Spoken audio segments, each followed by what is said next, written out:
गुरुदेव बृहस्पति हुए मार्गी। नौ ग्रहों में अत्यंत शुभ प्रभाव देने वाले सौम्य ग्रह, सर्वाधिक बड़े ग्रह, जो देवताओं के गुरु हैं गुरुदेव बृहस्पति 4 फरवरी से वक्री से मार्गी अवस्था में आ चुके हैं, अर्थात इनका गमन एक राशि आगे की ओर आरंभ हो चुका है, जो सकारात्मकता देने वाला है। अब गुरुदेव बृहस्पति जो आपको ज्ञान देते हैं, शिक्षा देते हैं, आपको योग्य बनाते हैं, कार्यक्षेत्र दिलवाते हैं, धन दिलवाते हैं, विवाह तथा संतान देने का कार्यकत्व भी गुरुदेव बृहस्पति के पास है।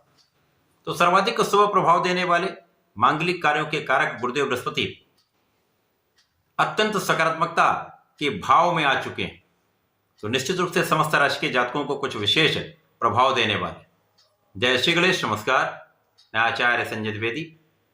मेरे समस्त प्रबुद्ध दर्शकों का मेरे चैनल पर हार्दिक स्वागत है।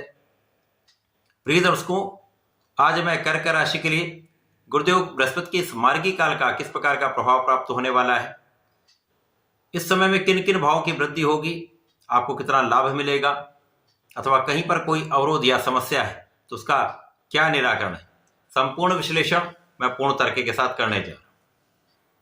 प्रिय दर्शकों, इस राशिफल को आप अपने लग्न तथा राशि दोनों के अनुसार देख सकते हैं। गुरुदेव बृहस्पति 9 ग्रहों में एक ऐसे ग्रह हैं जो यदि आपकी कुंडली में बलवान है, एक अच्छी स्थिति में है, कहीं पर दूषित या पीड़ित नहीं है, तो ये कुंडली के अधिकतम दोषों को समाप्त कर देते हैं। गुरुदेव बृहस्पति का जिस स्थान पर गोचर होता है वहां पर कुछ कम अच्छा प्रभाव प्राप्त होता है, परंतु जहां जहां इनकी दृष्टि का प्रभाव होता है वहां पर अत्यंत शुभता प्रदान करते हैं, ये सर्वाधिक शुभ फल देते हैं। अब गुरुदेव बृहस्पति के कारक भाव जो हैं उनमें तो वृद्धि होगी होगी, इसी प्रकार से जिन भावों के स्वामी हैं उन भावों का संपूर्ण प्रभाव को प्राप्त होने वाला है।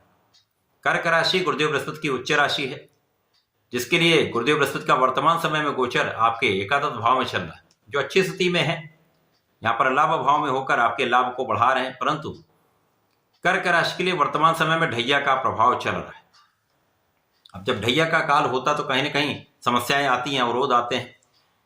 तो गुरुदेव का यहाँ पे आपके एकादश भाव में होना आपके लिए कहीं ना कहीं समस्याओं को कम करने वाला रहा है, आपको प्रभावशाली बनाने वाला रहा है, आपके लाभ की स्थिति को मेंटेन करने वाला रहा है, कहीं ना कहीं संतुलन बनाकर यहाँ पर आपको रखा है। गुरुदेव का जब मार्गी काल होगा तो यहाँ पर कुछ विशेष प्रभाव मिलेंगे। विशेष रूप से 29 मार्च के बाद आपके जीवन में प्रगति के कई अवसर मिलेंगे, धन वृद्धि के कई अवसर मिलेंगे, लाभ के कई अवसर मिलेंगे, समस्याओं का निस्तारण होगा, स्वास्थ्य समस्याएं कम होंगी, आपके भाग्य का साथ मिलेगा। गुरुदेव बृहस्पति का प्रभाव आपके ज्ञान को बढ़ाने वाला होगा, शिक्षा प्रतियोगिता में आपको सफलता मिलेगी। तो जो जातक इस समय अपनी परीक्षाओं के लिए तैयारियां कर रहे हैं उनके लिए एक अच्छा समय है, परिणाम अच्छा प्राप्त हो सकता है। केवल यहाँ पर आपको अपने पूर्ण आत्मबल के साथ सकारात्मक होकर संपूर्ण प्रयास करना है, पूर्ण परिश्रम करना है, तो सफलता भी मिलेगी, अच्छा परिणाम भी प्राप्त होगा। संतान पक्ष बलवान रहेगा, संतान से सुख भी मिलेगा। ये समय आपके लिए इच्छाओं की पूर्ति का है। जो बहुत समय से आप जिस कार्य के बारे में सोच रहे थे,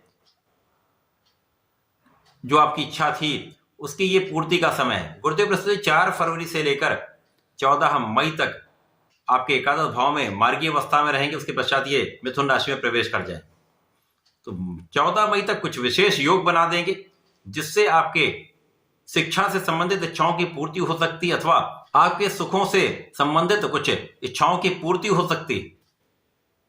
अर्थात इस समय में आपके लिए भूमि भवन वाहन का योग बन रहा है। गुरुदेव का प्रभाव निश्चित रूप से इस समय में आपके धन भाव को विशेष रूप से बलवान करके सुखों को बढ़ाने का यहां पर कार्य करने जा रहे हैं, लोगों का सहयोग दिलाने जा रहे हैं। सामान्यतः यहां पर शनिदेव का प्रभाव आपको अवरोध प्रदान करता है, कार्यक्षेत्र में उतार चढ़ाव देता है। अब इस स्थिति में यदि गुरुदेव का ऐसा प्रभाव प्राप्त हो रहा तो आपके लिए एक अच्छा संयोजन बन रहा है। इस समय में परिश्रम आपका अच्छा रहेगा, आपके ज्ञान का भाव अच्छा रहेगा तो आप किसी भी कार्य में हैं, किसी भी कार्य क्षेत्र में हैं, नौकरी भी, व्यापार में अथवा प्रोफेशन में हैं, तो वहां पर धैर्य के साथ आप विवेकशील निर्णय लेने वाले। जल्दीबाजी में किए गए कार्य कहीं न कहीं समस्या का कारक बनते हैं, परंतु यहाँ पर जब आपके अंदर धैर्य आ जाता है, आप अपने ज्ञान का उपयोग करते हैं तो समस्याओं का निस्तारण कर पाते हैं।